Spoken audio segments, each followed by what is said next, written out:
कौन बोला अरे आपको? भाई मेरे साथ हुआ यार। कैमरा हिल रहा है। ओके ओके, आप ठीक हो?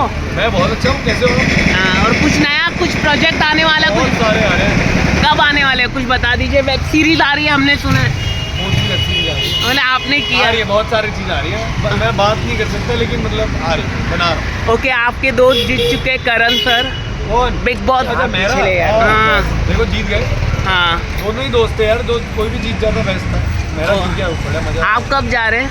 मैं बिग बॉस में हाँ, नहीं ऑफर आया तो आप करेंगे कि नहीं? ऑफर तो हर साल आता है यार। भाई का करियर अच्छा चल रहा हाँ है, आपका करियर अच्छा चल रहा है, जरूरत नहीं है। नहीं, करियर की बात नहीं है यार, शो अच्छा है, वो मेरे लिए भी है शो यार, मतलब क्यों आपको मैं इतना हंसता खेलता अच्छा नहीं लग रहा लड़ते हुए? आपको अच्छा नहीं नहीं नहीं नहीं, उधर भी आप अच्छे लगेंगे। मेरे फैंस है, मेरी आर्मी नहीं है ना।